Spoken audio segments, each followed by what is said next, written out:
Charles Leiter passed away very suddenly. The papers are missing. Witchcraft, you know. It's all a load of nonsense, really, these trials. Kirk here had an encounter in the morgue. I said I don't want to talk about it, goddammit. He got these rare books and then engaged talented artists to make forgeries. Oh, the other guy's real sweet. Abner Wick. You can detect movement. Strange, writhing movement. What did you see? Mahoney, whose face did you see? Was it a face? The dreams in the witch house. You see Kirk sleep, knock this woman unconscious. I took one look at her in the eyes, and there was something wrong about her eyes. They were glowing, so I took my blackjack and I brought it down on her head, and I lifted it up again. I could still see those eyes, and I lifted it up, and I brought it down one more time. What have you done? Down below me, I saw the twitching body of Anthony Flinders.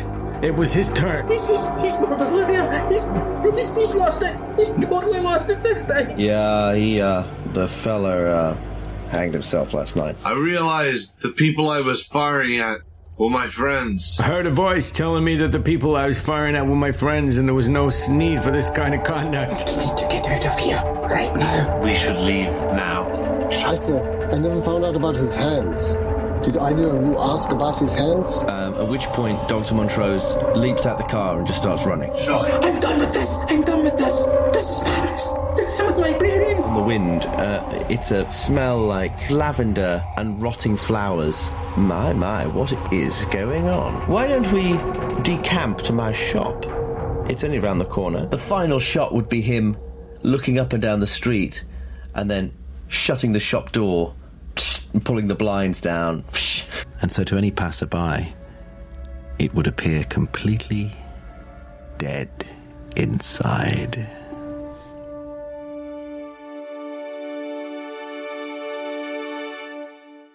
The Apocalypse Players present Crimson Letters.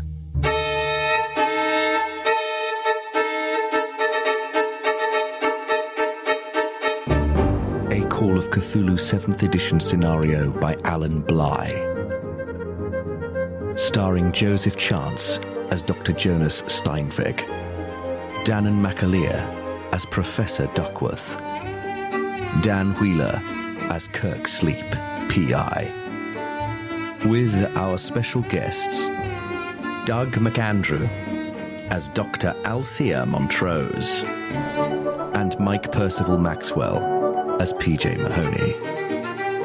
The Keeper of Arcane Lore is Dominic Allen. Chapter 11, The White Mask.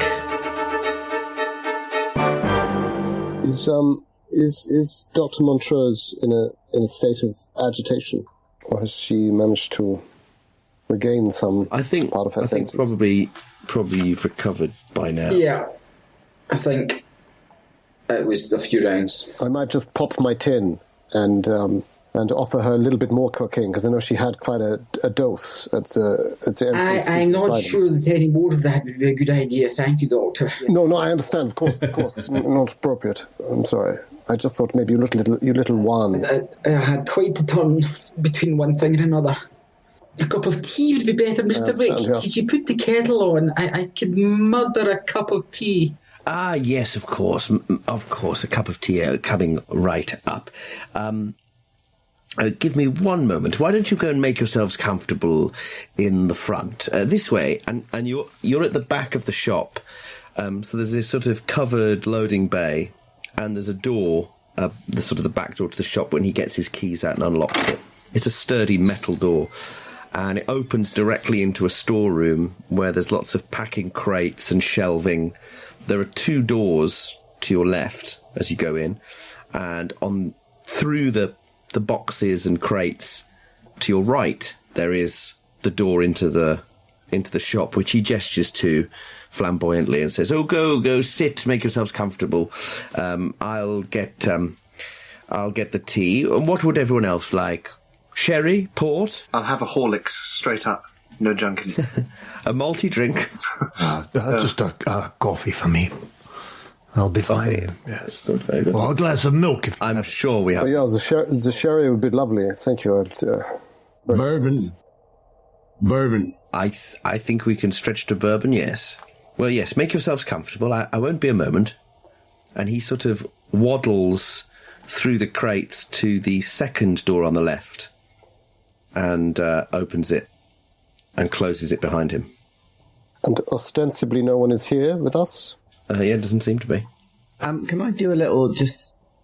I'm trying to work out how insane I am and how able to actually just function as a normal human being I am. Because part of me feels like I can no longer interact like a normal human. You're just indefinitely insane, aren't you? I certainly am that.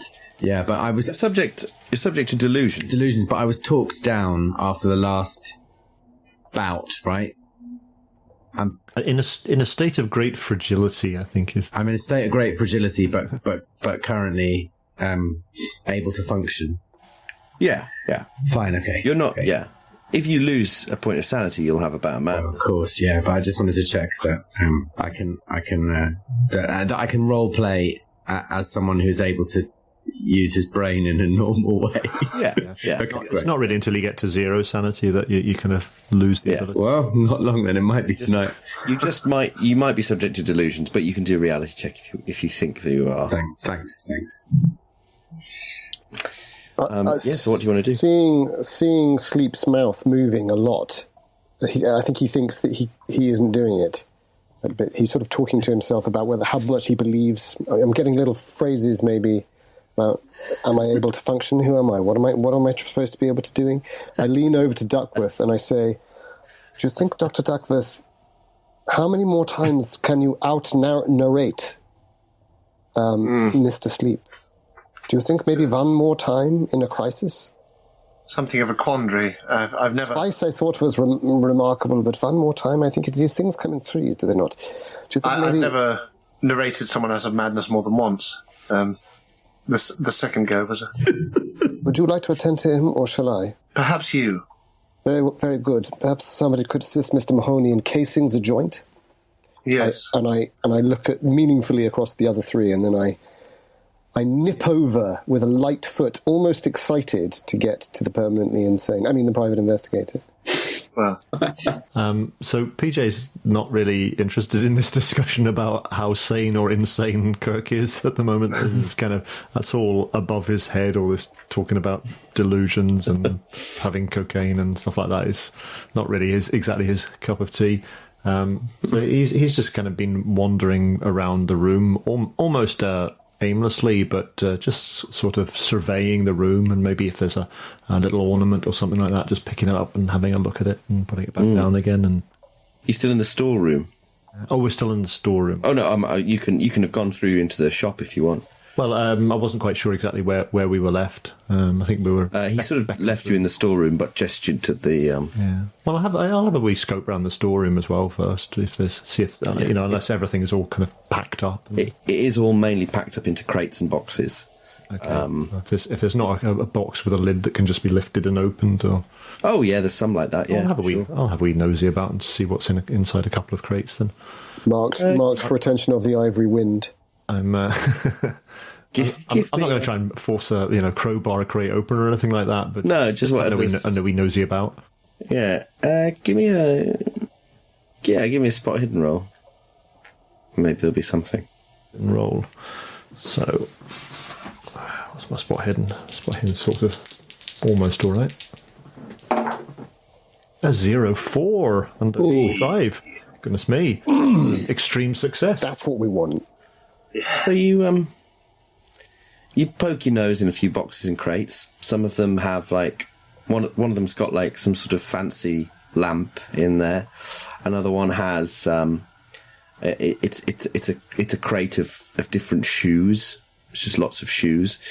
And then one crate is very carefully packed with screwed up paper and straw and that kind of thing. And straw but there's something in there just sort of poking out this sort of white, sort of actually more sort of yellowy, off-white shape. And as you sort of touch it and lift it up slightly, you realise it's a skull. But it's quite a strange shape. Alas, it's Yorick. Hey.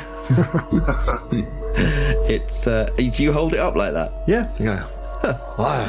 Yeah, wow. What's a nice girl like you doing in a place like this? So the skull, as you all now see, is...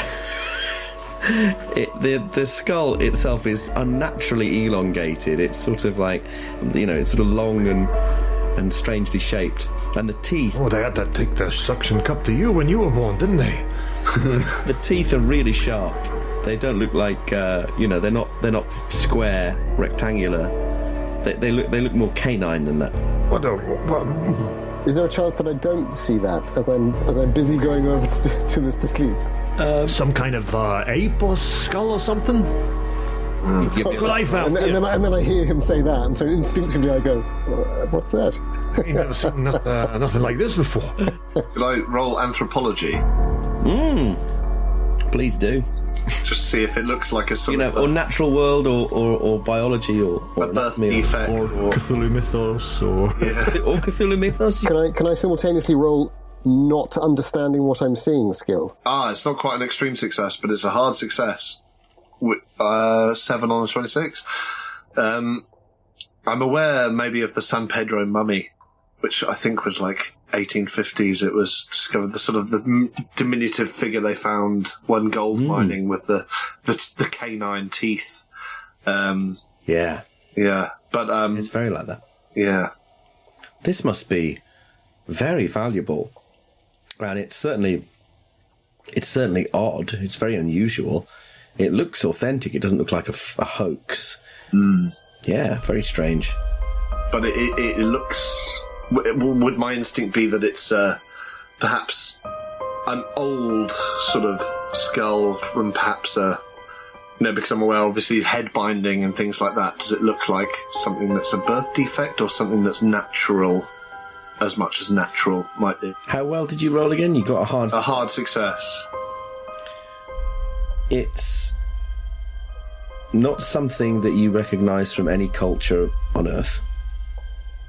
And it doesn't look like it's that old a skull, really. Right. But just to clarify, it does look like a deformed human skull rather than a skull of a different animal. It's humanoid. Okay. I hate that oid. What is it? Is one of these orang-utans or whatever it is you call them? Great monkeys? Yeah, some kind of baboon or orangutan. It could be. Perhaps ceremoniously, I know in some cultures they would replace the teeth with those of another animal, but I couldn't say for sure. Gentlemen, Dr. Montrose, I don't think we have very much time. It is a fascinating find, but some of us should definitely go into the shop. Well, I just want my cup of tea. Yes. And I haven't had a wee sit down to gather herself. She'll follow Abner Rick if he was heading into the shop towards where a cup of tea, maybe. Well, I could do with a drink as well. I think we are supposed to go into the shop and Mr. Vic will come out from the other side. I point off to the second door off to the left. He gestured us through one door and went through another, didn't he? I would like to walk straight to the door next to the one he walked through and just see if it's open. It is open. And you open it, and it is a small water closet. There's a toilet, a sink, and a small window out onto the pavement. It's got a little sort of net curtain for privacy. How charming. But nothing of interest, essentially. If you don't mind, one moment. Please. I'll be right with you. Yes, be my guest. Ain't as young as I used to be. As PJ makes his way into the water closet, I might just see if I can just grab him by the elbow and say, "You want to check that window opens? Be good to know we got another way out of here." Oh, yeah, sure thing. Good thinking, Sleep. Yeah, I'll check it out while I'm in there. But excuse me. PJ goes and relieves himself. The window does open, but it's not very big. Meanwhile, the rest of you, are you waiting in the storeroom till Whit gets back? Are you going? Well, I was just going to say, having tried that door and found it to be a water closet, I just want to sort of be thorough. So what I might do is just walk to the door he went through, open it a crack and sort of say, Mr. Wick, a bourbon would do nicely for me as well. Apologies. I'll see you in the main room, but it's basically to see if I can get a glimpse into the room he disappeared into. When you open the door, there is a staircase that goes straight down into the basement. There's a smell of... It's not so much damp, it's more just sort of earthy. Sure. Do I hear a response from him? Yes. He sort of calls up. He sounds very far away. He says, yes, no problem. Bourbon, yes, of course. I'll be... One moment. Thank you. Don't trouble yourself. Go and sit down. I will. And I close the door. And I turn to the others and say, well, it seems his drink cellar is somewhat lower than most I've encountered in this country. I think it's probably fair to say the others probably only sleep, because I would have thought Montrose and I would have, during all the shenanigans of toilet nipping and doors opening, I think Montrose and I aren't going to be standing doing nothing. So I suspect if your intention, Althea, was to go into the room, I would have accompanied you, disappointed that sleep broke away from me, but I wasn't going to try and physically stop him because I don't think that's appropriate. So in which case, I think maybe the door's still open into the shop, as I understand it, if I've got the geography right, Dom. But I think if Montrose and I are sort of on or just inside the shop area, is there anything unusual in there that we noticed? Like, bodies laid out, ritual sacrifices ready, knives? No, it's the shop. It's exactly how you remember it. Was. Hacked. So it has all of the paraphernalia to do all of that. It's just it's not laid out ready to. Exactly, it's all for sale. And there are some armchairs and seats around. There's a little sort of table that he obviously uses for guests. I think just while the toilet door was opening, and I've taken it as read that. Is it all right with you that Mahoney was sort of opening crates a bit while we were sort of chatting about cocaine and all that stuff? So that was all sort of simultaneous. So Mahoney's only just gone to the loo. But I think I turned to Montrose, who seems to be more with it now, and say, Dr. Montrose, the events of the asylum were terrible, but I really must talk to you about what happened when we were interviewing Mr. Hunter. I think your insights would be invaluable. He said something that has disturbed me about our being here now. The coincidence is shocking. He said that Abner Vick, he talked about him as the fat man. And he said he has it in the most striking manner, and he says he has it in his basement. Yeah? And Mr. Wick is in his basement as we speak. And I couldn't help but notice that a strange skull had been brought out by the good Dr. Duckworth. My mind is racing here a little bit, and I don't want to get too excited, which is why I'm resisting the white powder, but at the same time... I think I hear the toilet. Well, instead what you actually hear... I don't know how quick Mahoney is or what he's doing. Well, I'm an old man. I don't hear the toilet. He'll be a minute or two yet. Right. What you do hear is someone coming up the stairs behind the door. And sure enough, a moment or two later, Abner Wick appears. He's carrying a couple of bottles. When I see him appear, may I do a spot hidden to see whether it looks like he's carrying anything else other than the drinks that he's promised us? The submachine gun, for instance. Yeah. Yeah. Well, no need. There's no need. You can see that he's only carrying... In fact, he's not even carrying all the drinks. He's just carrying 2 bottles. Blue WKD and a Smirnoff Ice. Yeah, he's just carrying a bottle of port and a bottle of bourbon.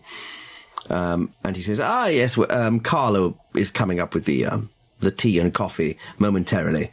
Just waiting for the yes, Carla. Water to boil. Shall we repair to the table? And he sort of waddles over to the table, starts pouring drinks for you.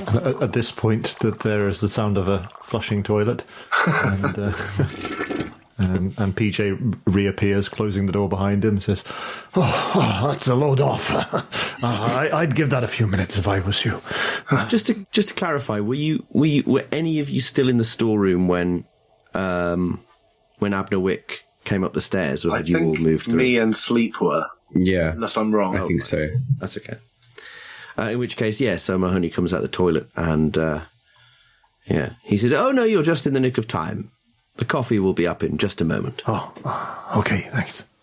Just out of interest, just to get my bearings, does it appear that there's any doors into like a living area here, or is it just really a storeroom, shop, and basement? Well, you're not sure what's down in the basement, but there's no upstairs. Okay. So this really just appears to be his place of business rather than where he lives as well. Yeah.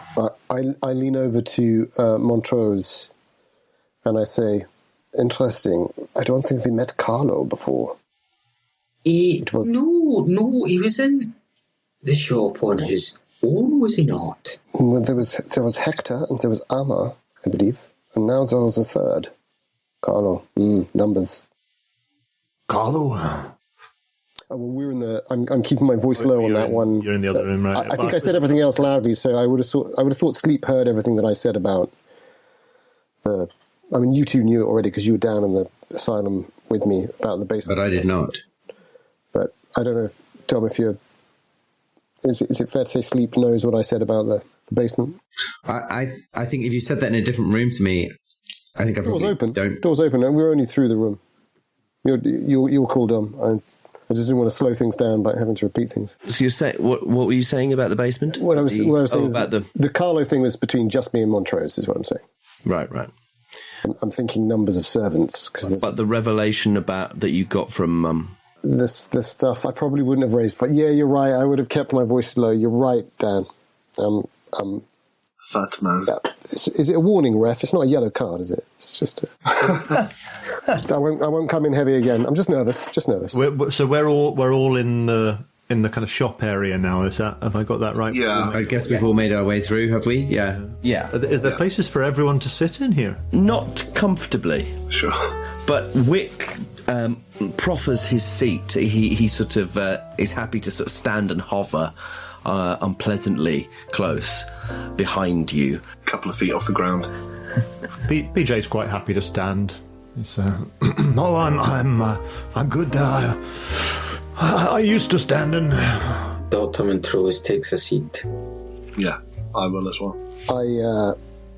I look at the other two younger men, Duckworth and the athletic Sleep, and I nod at them and I sit down in the other chair. Okay. And if he's pouring us drinks, I suppose I'll take a glass of bourbon and sort of propose a toast to your health, sir, and the continued success of your business. Oh, too kind, and to your health as well, and long life. And he drinks very. He's quite unpleasant to watch eating and drinking. Yeah. What's he drinking? Has he poured himself? He's had a big tot of port, and he guzzles it down. Some of it sort of spills out the corner of his mouth and just sort of dribbles down his chin. And he wipes it on his hand. These were poured in the other room, were they? Oh no, he's poured them in pouring them in front of us. Okay, yeah. Yeah. So do you need me to do my spot poison check from Dune? Would that be using my faculty or my secondary attribute? We don't have time to do any single skill roll from Dune, unfortunately. It would take 2 hours. I'd like to, I'd like to take a sip of bourbon, but in doing so, I'll of course have to raise my porcelain mask, which I've not done in his presence before. And I'd like to sort of... To make a sanity roll? Well, I think you've all had to make sanity rolls on it, but I'm basically gauging his reaction. It's a little thing that I have the pleasure of doing now. I have no face. I'd like to raise the porcelain mask and sort of look at him sort of very directly and say, your health. and take a sip of bourbon. I just want to sort of gauge what his reaction is. Do you take your mask off completely? No, I raise it up. Oh, right. Like that. But so he can clearly see my lack Your whole of face. features. Yeah. Yeah. He just sort of watches you. His eyes widen slightly, but almost in a sort of... actually, you can give me a psychology roll. Yeah. Oh, dear. I imagine it's on a piece of elastic, like one of those trestle masks. Yeah. It's like a V for Vendetta mask. I got a 16 on my 50 psychology. Nice. Very nice. So you know that he's sizing you up to be the next exhibit. I was going to say, I must have There's it. a jar your size, just add back. Delicious. So delicious. There's a momentary delight in his face. Oh, that's far worse than I expected. Almost like a sort of like a fascination, but also that he's sort of thrilled that you've done it. And he smiles at you and says, "Oh, don't be. There is no need to be shy in my presence. After all, we all wear masks, don't we?" Yes, I suppose we do. I don't wear a mask. Oh, Mr. Mahoney. Perhaps not you. Perhaps you are the exception that proves the rule. I've come across plenty in my days on the force who were wearing masks when they were breaking into jewelers' shops and robbing the joint and so forth. Yes. I was implying that perhaps not all masks are worn so visibly. Well, some I guess when they're new, they're in better condition, but I imagine given time, everything gets worn down. My Egyptian friend Niall Arthurtep has several. As you say, worn down, you hear this clink of porcelain, and a figure enters from the back with a tray, with a sort of copper coffee pot and a big teapot and some cups. And because it's quite gloomy, like he's lit a lamp maybe by the table or whatever, but it's quite gloomy, you don't really see them at first. But as they sort of shuffle into the room, you realise they're kind of stooped in a kind of odd way. And then they put the tray down and you see this woman's face. And her face is unusual. She looks familiar, but she also looks like... it's hard to say. She looks strange. Like a dog.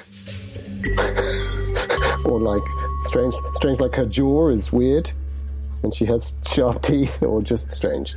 If she looks like she's kind of having any difficulty, if she's hunched over and you know, maybe there's some sort of she has trouble unloading the tray or whatever, I was quite happy to kind of walk over and offer to lend her a hand. She doesn't reply to you. She just continues to sort of...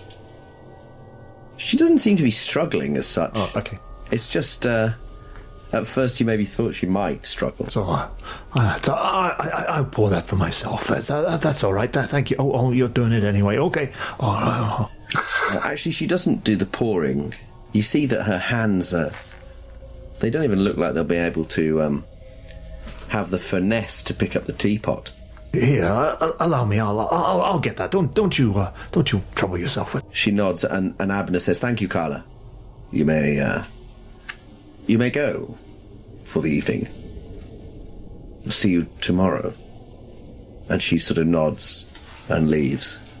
And there's no distinguishing features to assist us in our memory trap that we find ourselves in, or familiarity. Oh, I'd say all the things you just observed are true. Wait, what? No, I'm not going there.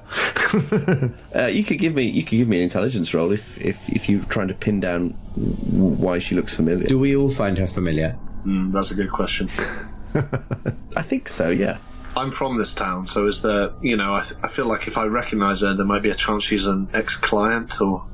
I'd definitely like to do an intelligence roll to see if I can... placing people is something that... I think, yeah, likewise. I've rolled a 0.8. That's an extreme success on my intelligence. Oh dear. Well, here we go. Here we go. I failed. I don't want to make an intelligence roll, but I'm getting the impression that perhaps I should. I've failed. You don't have to. You can just. I'm not going to bother. You can just ignore that thought if you want to. I'm not really. I got a normal success. I'm going to choose to ignore that thought. Doug, did you say you're ignoring that thought as well? I'm ignoring that thought. I've been given the option to ignore that thought, and I'm going to grab hold of it firmly with both hands. Ignoring stuff is going to be my main strategy from now on. This episode, try and ignore everything. At the end. Does everybody else, as players, know who this is? Because I mean, I'm running through. I now have multiple notes on my wall, and I'm like a madman going. I don't know who it is, but I've got an idea of what it might be. I have a nasty feeling, but no, I failed. Who succeeded there? Steinweg, you're racking your brains. You can't. She seems so familiar, and her face is so unusual that you're sure you would remember where you saw it last. But for Kirk and Dr. Duckworth, you think for a moment, have you seen that woman before? And then you realise where you have seen her face. In the skull that Mahoney held up merely moments before. And can you both give me sanity rolls? You had to use your intelligence. The most dangerous roll in the game. You had to go figure stuff out. You had to pay attention. Yeah, I failed. Well, that's when I could have done with rolling a 0.8, but unfortunately that's a fail. Yay! We both failed. A horrible realisation. Well, that flipping Kirk's going to have a bout of madness, isn't he? There's no getting around that. That is a horrible realisation that Carla, whoever she is almost certainly not human. Oh, for fuck's sake. I don't like it. Don't like it. So while I'm pouring my cream and 4 sugars into my cup of coffee... I've rolled the wrong die. We're okay. It's not as bad as I thought. Have you brought the Tommy gun with you, Sleep? No, so I threw it under the car in the... Oh, yes. Have you left it up there? Yeah, it's up there at the asylum. Yeah, I mean... Fantastic. I've left it in the asylum. Best place for it. I think it's called the crime scene now, but yeah. You both lose 3 points of sanity. Okay. Lovely. That's bad news. That puts me on 10 sanity. Hang on in there. Oh, it's going to be a good one. I neck the rest of my bourbon to try and sort of mitigate the realisation and sort of sit quietly, turning my cane over in my fingers, slightly anxiously. So, Kirk Sleep, you're listening. You're sort of vaguely aware that Abner Wick is talking. He's whittering on about something, but you've become completely transfixed by a carved statuette on the shelf behind him of a dog, and there's a few others as well. And you just you love it. You really love it, and you've developed zoomania, an insane fondness for animals. Better than zoophagia. Maybe it was Carla's face, but When you say fondness, Yeah, come on. is that euphemism? I'll leave that. It is a word that is open to interpretation. I had a vague sensation that people were talking, but, God, here we go. but I spotted a statuette behind the guy's head. And all I could think was how beautiful that dog looked. And then I remembered, didn't he have a dog? Is the dog just in a room? Question for I I asked the keeper a question. I asked him, did I see that funny little dog that brought the drinks up? Did she leave through the same door, or did she go out the front door of the shop? She's gone out the same door. She's gone out the back. Yeah, so I turned to Wick and I said, I got to use the bathroom, and I made for the door. Are you saying this all out loud? I would Damn imagine. straight he is. Excellent. Mr. Vic, might I accompany Mr. Sleep? I'm sure he'll be all right. He's just going to the toilet, isn't he? I'm a little concerned about him. Sometimes he has moments like this. I'm his personal physician, you see. That Kraut physician started talking about me as if I wasn't there, which I don't like. He recognizes But me. I thought I'd let him off the hook. So I just made for the door. Went straight out of the room. So while that happens, Duckworth, you lost 3 as well. Are you still sane? That's a very good question. I think I am, although... Well, everyone thinks they are. I mean, yeah, I dipped down to a 41. I've still got quite a bit left. I don't think I've lost 6 since, like, in a full day. That would tip me over, right? This is all one day, I think, isn't it? Pretty much. Yeah. No, yeah, it's all one day. We've essentially played this in real time. Yeah. So I don't think I've got to It's say... been 3 months.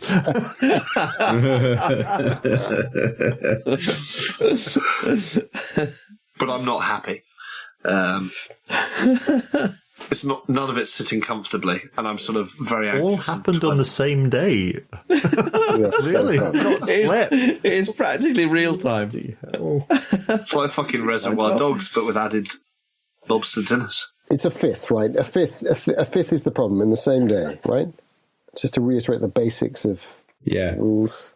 So what did you start on? I started on a 50, so I'm doing. You haven't lost 10.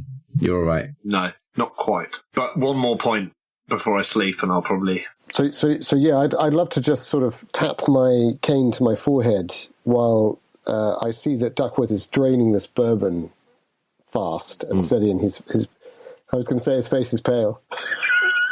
But of course that's just... I mean, it is. Yeah.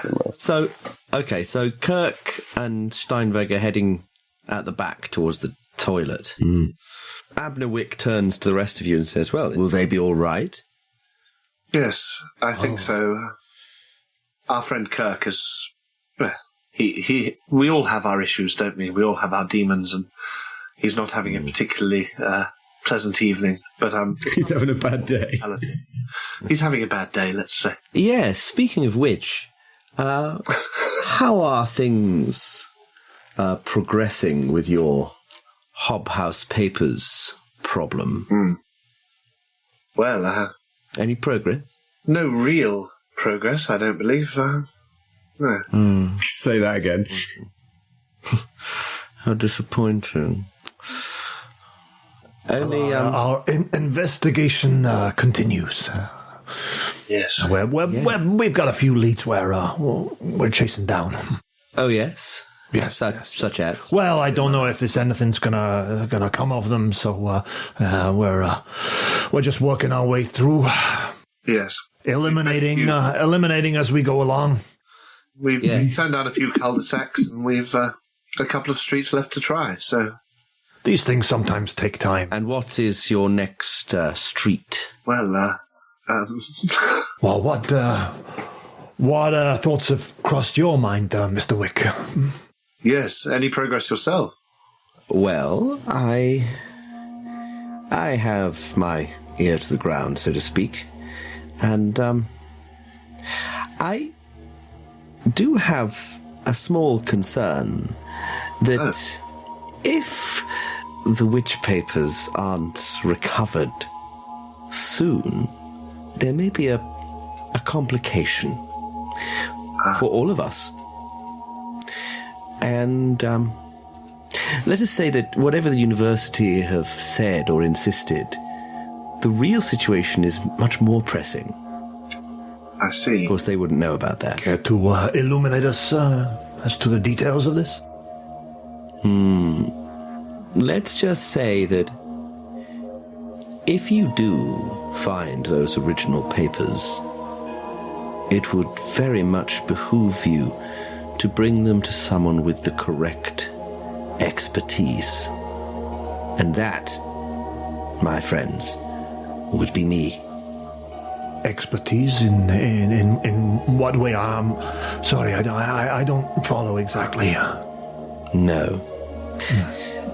Expertise in matters that are more to do with the content of the witch papers and less to do with their intrinsic value, if that makes sense. Say we were to find a copy of the papers, would that assist us at all? It would be best with the copies if you either bring them to me as well or destroy them yourself. I remember you saying yes, quite right. And what is it about the, of course, the historical significance, but anything else? A copy, if the original is lost, surely is the next best thing, no? Unless someone's made a mistake. So. Well, I think you've hit the nail on the head there, Dr. Duckworth. It's much like the game the children play where they whisper things to each other and it comes out the other end all wrong. Yes. Only imagine if those words had real power. I see. We wouldn't want that to come out all wrong, would we? No, a prayer in the wrong direction. Exactly. You understand my meaning. So why? I still don't follow as to what the urgency of the matter is. Well, I believe that when the copies were made, when Mr. Leiter betrayed my trust and went behind my back to find extra buyers, that a mistake was made, and that mistake is going to have ramifications for everyone who comes into contact with those papers. How so? The papers have real power, Mr. Mahoney. What, you mean there's some sort of legal documentation? No, I mean power. No, I'm still not following you. Well... How does paper have power? I mean, well, if you bring them to me, I can show you. Yes, you could. No, you're not making any sense. I'm sorry. Maybe I'm just a foolish old man. But you talk about paper having power and people dangerous power and good power and bad power. I don't understand. Let me ask you this, Mr. Mahoney. During your investigation of these witch papers, have you come across anything that you would say is unusual? Oh, sure. Yeah. I mean, come across unusual things every day, but... But more so than normal? I guess, yeah. I hadn't really thought, but I guess, yeah, you could say that, I suppose. I see. Well, if you want a more immediate demonstration, why don't we go and have a look at Mr. Leiter's body? Well, we've had a look at his body already, unless you're speaking of the autopsy. Ah, well, that would be perfect, wouldn't it? Would it? Yes. We'll finally get to the bottom of things. Oh, yeah, that's a point. I kind of lost track of the time now. I must be getting on. Almost 8? The autopsy is at 8. I believe so. I might be wrong, to be fair. Well, we mustn't waste a minute more. We should get over to Miskatonic as soon as possible. We'll just wait for your friends to finish in the lavatory together. Yes, I think you're right.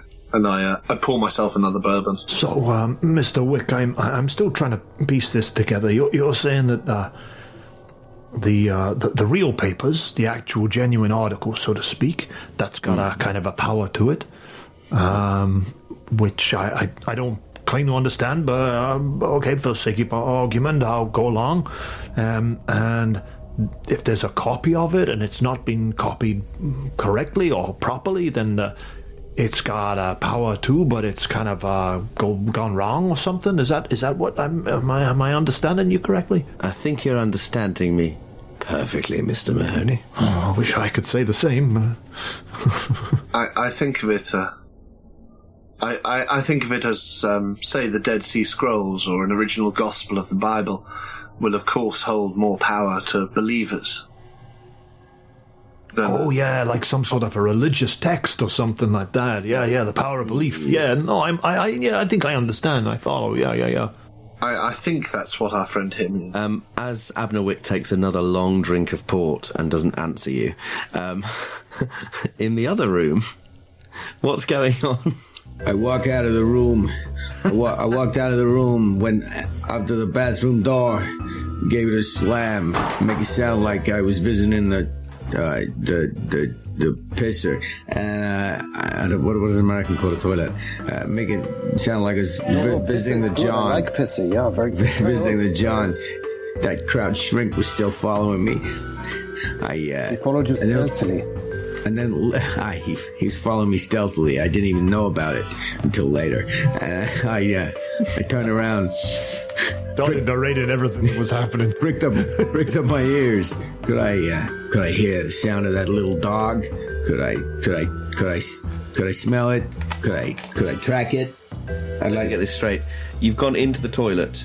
No. I've just gone Jam the door to the room outside. Hey, you're not listening. I said I went out of the door. I took the bathroom door and I slammed it. I didn't go in there. I stood at the top of the stairs. Dr. Steinweg took out a cigarette, lit it, took out another cigarette, and then offered it to Private Investigator Sleep. The doctor offered me a cigarette. I took it.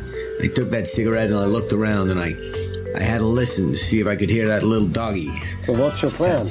Steinweg? See a little doggy again. Dr. Steinweg asked me if that was the plan. I said, sure is. I want to track down that beautiful little doggy I saw earlier. Give me a listen roll.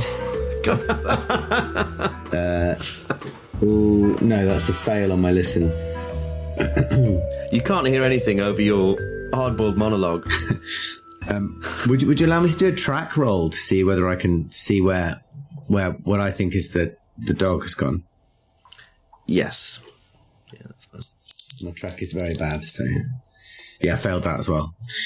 I tried to see if I could hear the dog, hear that little mutt, that beautiful little pooch, and I couldn't hear it. I couldn't track it. No sign of it anywhere. Turned to the doctor and I said to him, "Hey, you seen where that dog went? See where the little doggy went?" The Kraut doctor looked at the private investigator with a steely eye, and he said, "This is all because of the betrayal, isn't it?" He asked me about some kind of betrayal.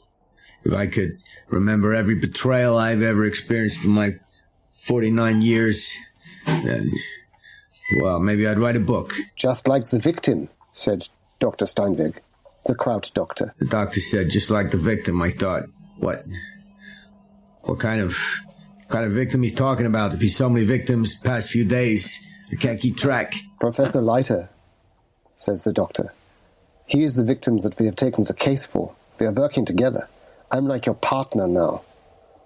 But not like the partner you have amorous feelings for, like you do for the dog girl. She's very beautiful, I agree. But now is not the time for this, is it? He said. I could tell this doctor felt the same way about the little doggy as I did. Turns out the two of us who were thinking about screwing the pooch. The Kraut doctor laughed despite himself. He calls himself that. Dr. Steinweg, what are you attempting to do? Are you aiming for a role here? Are you trying to psychotherapize him? I think, yeah. I mean, in the broadest I think if anything, he's sort of trying to doing an impression of Duckworth, who's had such success. I think he's been very struck by the physical reality of Duckworth, walking through a potential hail of bullets, doing that sort of narration thing. But he knows he's sort of slightly out of his depth. But he's also trying to kind of still sleep into maybe focusing on we don't need the dog girl right now. But he's not trying to stop him. Let's have a psychotherapy roll then. I got the feeling that doctor didn't need the dog girl as much as I did. Something about the way he spoke. Oh yeah, that's good. It's a hard pass. Put my hand on my 45. 23 on a 60. Oh Christ! Something gets through to you, Kirksley, and then something began to get through to me, and the mania starts to subside. The mania started to subside, and I thought, yeah, maybe Maybe this is material for that book. Yeah. Maybe. Yeah. Maybe write it all down, says the doctor. Maybe write it all down, said the doctor. Wait. What? Was I talking to myself? You were having a revelation, I think. Yeah, I'm looking for the dog. I wanted. Say. So, dog, you were focused perhaps on a dog in the room.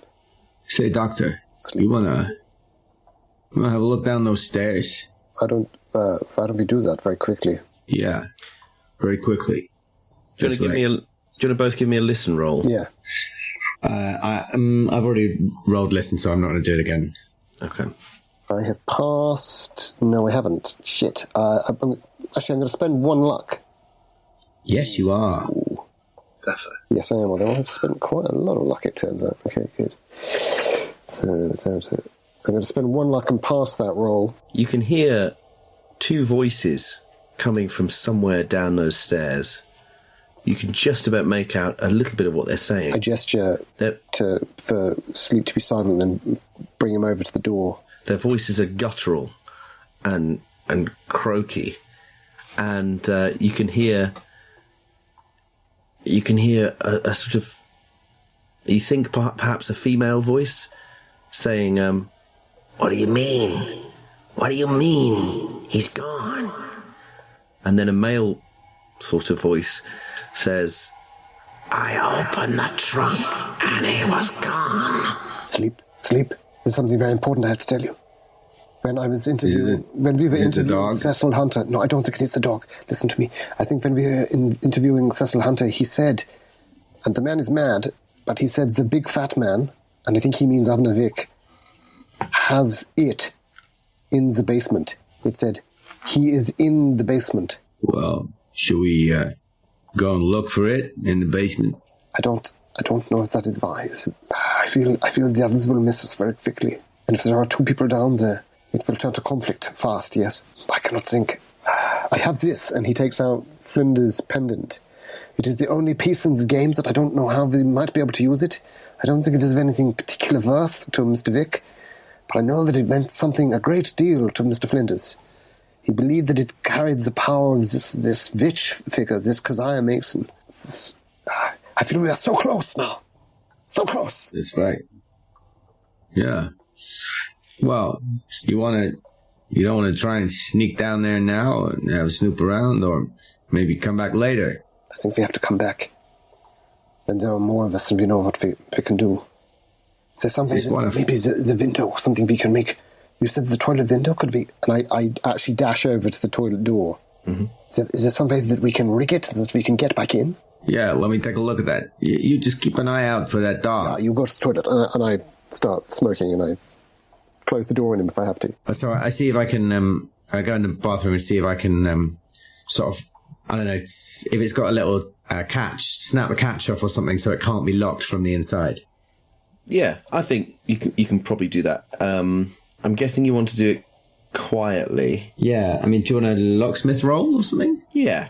That is an extreme success on my locksmith. You manage to sort of slowly get it out and pull it off without making a noise. And the window now doesn't shut properly. Just what the doctor ordered. Not to sleep, yeah. Meanwhile, in the other room, what's happening? Would it take an idea roll to realise that they've been gone a while and to sort of think perhaps they're having a look around and maybe I should cover for I don't think you need to roll for it. It sounds like you've had the thought. Yeah. In which case I think I might stand up and say, lovely, these have gone slightly to my head. A lovely drop of bourbon. I might avail myself of the facilities as well. Just checking on the my two. Yes, well, my dear hearts, are we taking your car to the Miskatonic University? Yes, why not? Why not? Excellent.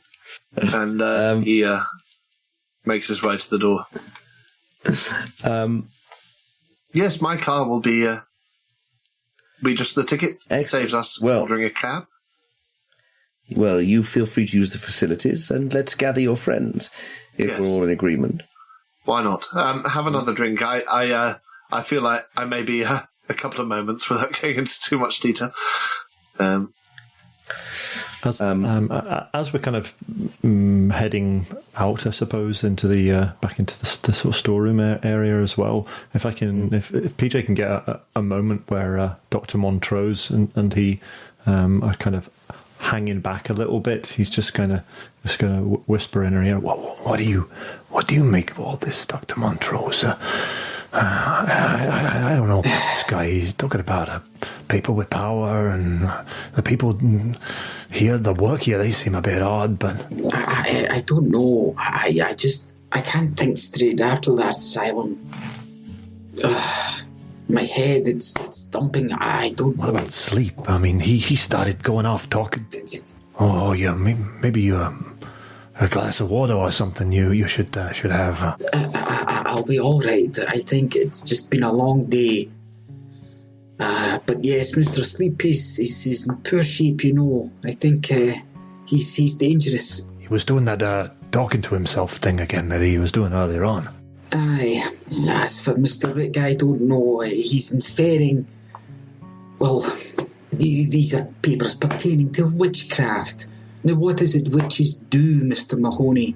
Well, witches, they hubble and they bubble and they toil and they trouble. Aye. To what end? What is it they're doing? I know. When he talks about power. Princes into frogs and so forth. Yes, and how do they do this, Mr. Mahoney?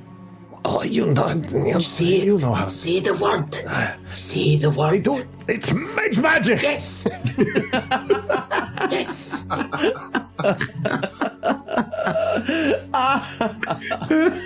He's talking about magic, man. But it's all baloney. I know. It's all hocus pocus. No, it's nonsense. It ain't real. It ain't real.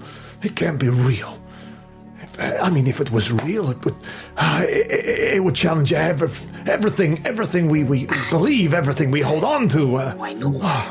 Everything that keeps us this side of sanity. It may or may not, but Mr. Wick believes it to be absolutely real, of course. The way it's speaking. Oh, you know, maybe he's spent a little bit too long in the company of these antiques and relics of bygone civilizations and so forth. Let us hope that's the case. Oh, yeah, he's an eccentric. That's for sure. An eccentric. That's what they used to say. That's what they used to say. Kind of word they used to use for old Uncle Charlie. Uncle Charlie. When I was a boy, he was an eccentric. Yeah, he used to run around the streets in just his underclothes, shouting about the end of the world and the sky falling down. Oh yeah, sure, he was eccentric, all right. Yes. Well, we all use euphemisms sometimes to protect people from hurt. Other times because we dare not speak the truth. Give proper meaning to our thoughts. He thought he could fly as well. Sometimes he did. Yeah. Well, he tried. That's for sure. That was the last thing he ever did. Oh God. So I think you've all sort of roughly gathered back at the back door, more or less. Yeah.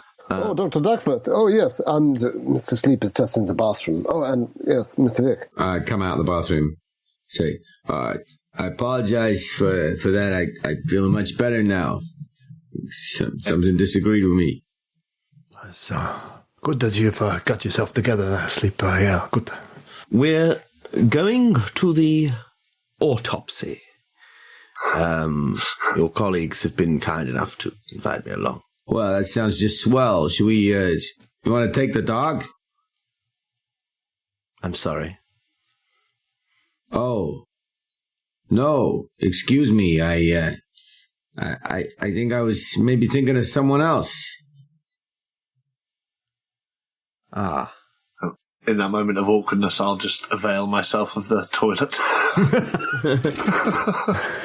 It's the most used toilet in the world. Yeah. Well, let's not waste a moment's more time. Yeah, sure. And he says, I'll lock up while you make yourselves comfortable in the vehicle. On the way from the building to the car, Call shotgun. do I see a dog? Any dogs? Any animals? No. No. Oh, it's a shame.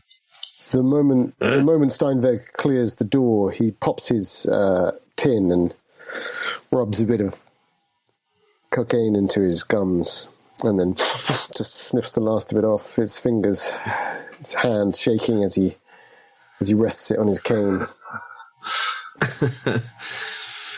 Once you've all bundled into the car... Well, I was about to say, sorry, if I was allowed to go to the toilet, I don't know if the others wait, but I probably do use it, but I also just sit down and I take out the picture that was drawn for me in the asylum, because it's been sort of burning a hole in my pocket, and I kind of want to just see if it's a picture of Abner Wick, or see if it's a picture of Brown Jenkin, or see if it's because I just want to see if there's anything I recognise in it, because I think I didn't look at it when he drew it. I may be wrong. Is that what you said? You didn't look at it. You put it away. I kind of think before we travel anywhere with this man, I want to see what the picture is of. And I realise it's very risky. But you could do it in the car on the way there. That's While driving. kind of, yeah, that's true. But, just to see. But you think it'd be better to do it while you're having a shit? yeah, I don't necessarily want to inflict it on anyone else, and it'd be quite hard to get it out subtly and sort of go, "Oh, what's this?" Are you talking about the picture or the shit? Don't want to inflict it on anyone else. It's hard to get it out subtly. Both. We've all been there. Well, in that case, can you give me a sanity roll? A constitution check. I kind of thought that might be. Maybe. Might be a combined strength and dex roll. Okay, so I Strength failed. and dex. I failed my sanity roll. Every time I go for number 2, it's a combined strength and dex roll. Yeah, it's actually a really serious moment. Sorry.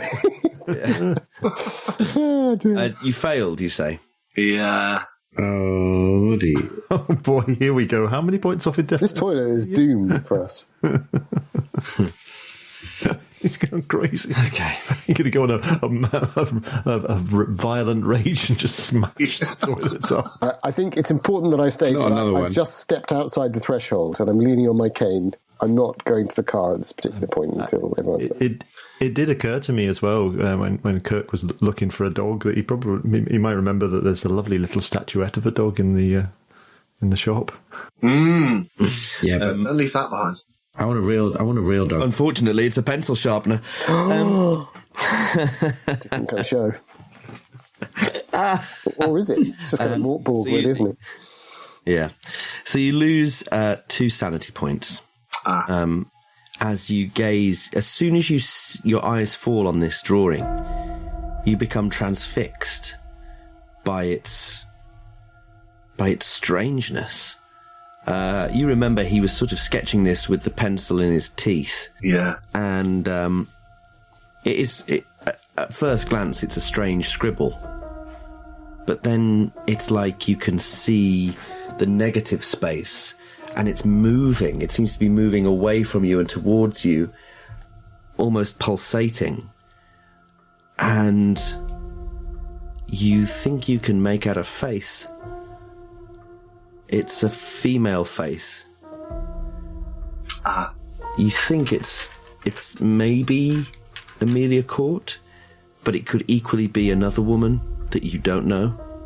Yeah. Could be Lydia. Could be anyone, I suppose. And then the lines sort of, they seem to converge into this darkness, this terrible darkness, and you think you can see the face of Charles Leiter, and you think you recognise something about this congealing darkness on the page as that of what you experienced in Charles Leiter's cottage, and instinctively you slam the book shut.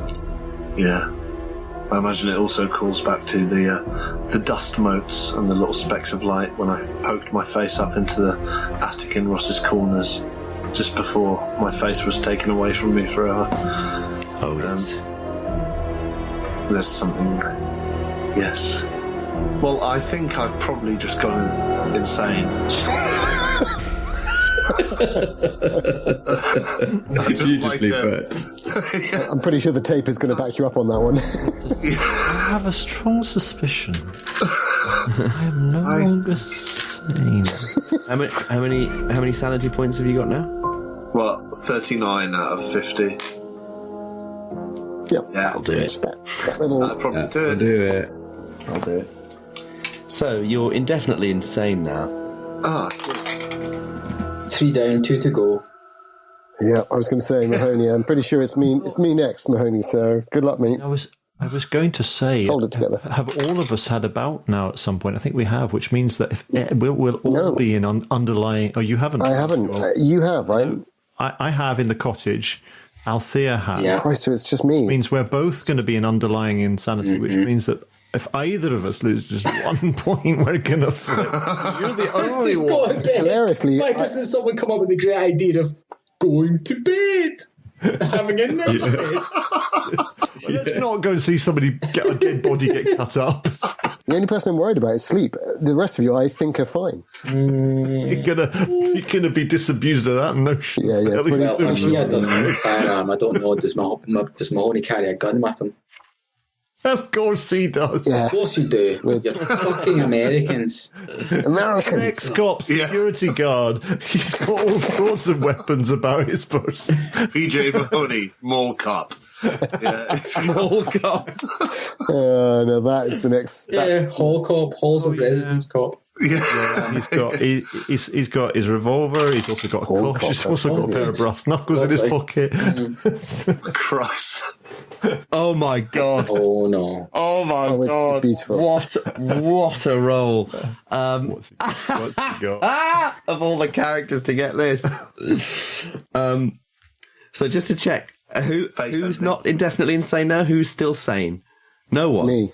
That's it. Just Tyrick, the drug addict. I think Theo and PJ are both still not. They're not indefinitely insane, but they're both in underlying. Yeah. So might as well be. Yeah. Oh, right. So you've developed a mania, Dr. Duckworth, and that mania is calomania, an obsession with one's own beauty. That is perfect. superb. That's Absolutely marvelous. I can't believe that. superb. No more hiding behind a mask for you, Dr. Duckworth. The rest of you hear this sort of smashing noise, and emerging from the back door is Dr. Duckworth, sans mask. The shards of it lie on Abner Wick's bathroom floor. And I sort of, I step out, pop a hip, and sort of purse my lips, or what used to be lips, slightly. Purse your teeth. PJ just kind of, he just stay, take a step back. There's a rictus grin. What? So, have we all actually seen his face? I think all I've ever seen him do is lift it up and drink. I've never seen his face. No, I used it, I'm not sure actually, because I used it to threaten the gangsters originally. I sort of lifted my mask, but you weren't all there for that. Yeah, no, I'm pretty sure I wasn't there. I don't recall whether I've seen a face don't or not. I honestly suspect I recall. probably haven't. So you see this man in he's a tall fellow with his cane and everything, and he has a sort of almost kimono-esque sort of crimson, Crimson. jacket. Well, quite. But he sort of steps out, and I mean, his face is gone. There's a gap where the nose should be. The eyes have no lids, and there's like sort of trails leading up to where it would be, like a bear's claw has just taken it completely off. But he steps out with an air of utter confidence. I think that's what's the sanity roll, isn't it? Because Well, I think as you're all sat in the car, what's happening is Abner Wick is sort of squeezing in. He's going, room for a small one. And just as you look through the through the windows, you're waiting for Duckworth, and someone's maybe like, where is he? And the street lamp falls in such a way that when he opens the door, you just see him silhouetted. And it's not until he steps towards the car that the edge of the street lamp comes under the covered driveway, and he just steps into the phosphorescent light that you see his horrendous face. And that's sanity rolls for everyone. I think your experience doesn't mean anything in relation to someone glorying in it, does it? It's his behaviour that's just so... Well, also, there's also the complication that he's told you a story about how he got his face disfigured. Yeah. It's very apparent from seeing it for real that it was not a bear. Yeah. Okay, I suppose there's no point me trying to argue my way out of having to roll a sanity roll, is there? What was your argument? Well, I think I might have been next to him when he flashed his face at the gangsters in the alley, but I probably didn't see it for full, maybe, lit like this under the street lamp. Oh, that's bad. That's bad. I failed as well. What's a fumble? It's maximum sanity loss. What? No. Well, in your case, it would be 96 or more. Yeah, that's a 96. And you've got, 10 sanity left? Yeah. I think the problem is one of our allies has just left a bathroom, and he looks like the devil made real, right? And so even for a split second, we're all going. That's what Steinbeck's doing. Steinbeck's failed. So, did anyone succeed? No. It's got to the point now, hasn't it? Has anyone ever played the board game Pandemic? Yes. So it's got to the point now where we've got outbreaks, like knocking on other outbreaks. It's like someone else, each person's insanity is causing other people to go insane. Pandemic Rome. There's a chain reaction. Brilliant. Insanity chain reaction. Pandemic Rome. You all lose 3 sanity. Oh God. Right. Yeah. Well, that's bouts for me and Althea. Mm-hmm. Down at 44. And me, for what it's worth, but I mean... Getting close now. Is anyone not having a bout of madness right now? Oh my God, you've not slipped into indefinite insanity? I don't think so. Slipping unnoticed. I'm fine. I'm not fine. No, I'm still okay. My power was horribly high. I'm not sure that I did have a bout of madness. Just looking at the... I do remember I went a bit crazy when I was in the bathroom in the cottage and started shooting up the cottage. But I think that was just sand loss, wasn't it? I think you and I suffered sand loss. Yeah, I think maybe I didn't have a bout then, so I'm fine. I'm not in a bout of madness now. Yeah. I need to lose another. I have now lost 10 in the day, but that's not a fifth. I'm a couple away, so I'm all right just now. Am I driving, or? Hang on. Have you? I mean, I feel like you might have jumped the gun a bit. I think Montrose has a bout of madness before you even get to the car. So. Oh shit! Of course. Tonight might be about us trying to get to the car.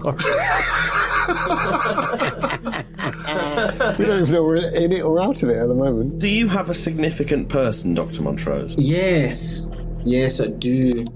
My significant person is Ethel Moorhead, the artist and suffragette, and our best pal, and the person that gave her this cane. Oh, well. Wow. It should be Ethel Merman. Oh, Dr. Montrose! Oh. Right, say it, Sing everything from now on. Well, Ethel is sat right next to you in the car. Oh, no, in fact, Ethel has just emerged from the toilet and is stood admiring her own reflection in the car windscreen. Sweet old Ethel. Ethel, oh my goodness, fancy seeing you here. And I thought this story was going to have to wait until I got back home. You'll not believe what's been going on in this place. Miss Godona University, why, it's an absolute shit show. I mean, I came here to look at the library for a few days. I've been caught up with all these daft men chasing around after mobsters and manuscripts. the Hop House papers, and I hadn't even heard of them. Most annoying. I don't know who she's addressing exactly. Dr. Duckworth is who you're talking to. Yeah. But it's Ethel. Oh, terrible. But Terrible. I'm really not myself. If only these men could see that all that really matters is beauty. Aye, well, yes, those are very fine sentiments, Ethel, yes. Of course you understand that as an artist. Anyway, what were we doing here? Yes. Well, I think we were getting in a car to go to some sort of oh, yes, we're doing show autopsy, Ethel. What the devil am I autopsy, sorry, yeah. doing going to a mortuary at 8 o'clock in the evening? Well, I really don't know what to expect. I really don't. But it's lovely to see you, Hen. Oh, my goodness. Oh, yeah. Yes. Yeah. Yes. Well, likewise, Hen. Here we are anyway, in the back of the car. Who's driving? Sorry? Is there anybody in the driving seat? We all just sat in the passenger seat. Of course. Would you like me to drive? Says Abnerwick. Of course. I'm an excellent driver. Can I ask what's happened to me? I will reveal that in but a moment. Oh, God. But currently, I'm just... You've sat down in the car, you've seen all this, and you're kind of silently processing it. And then you turn and Dr. Montrose is wittering on to Ethel, whoever that is, which appears to be Duckworth. Well, I think at the very least, I'm back into self-narration mode, because that's sort of self-preservation in any circumstance. So I think I'm just going to be... I am mumbling to myself. I fired up the engine. And that crazy Scotch broad started calling the doctor Ethel. I don't know how she could even look at his face. It was a sight. Anyway, the fucker in the front said he was going to take the wheel. I left him to it. I mean, PJ very, very calmly, very gently opens the door of the car, gets out, leans and says, I'll meet you at the morgue. Closes the door and starts walking away.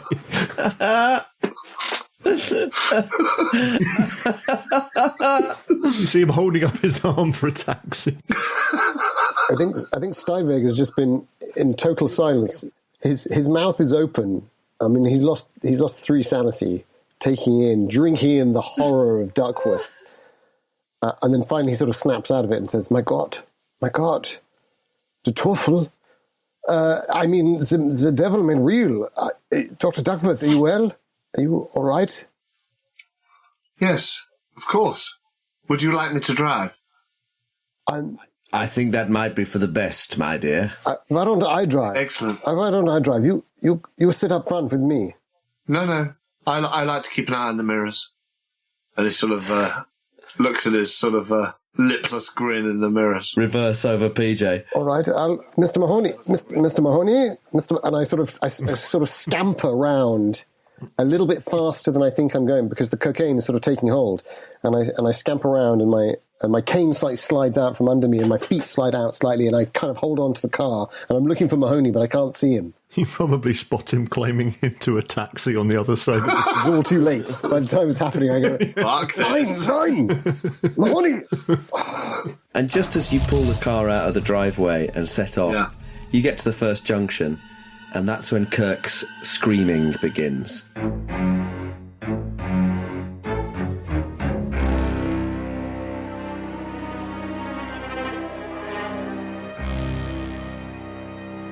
This was an Apocalypse Players production.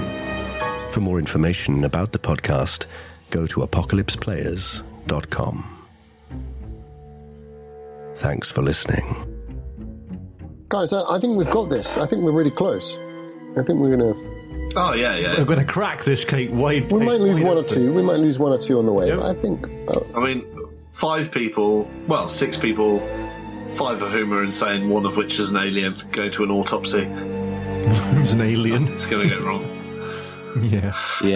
Let's go to the X-Files autopsy and see what happens. what can possibly go wrong, yeah?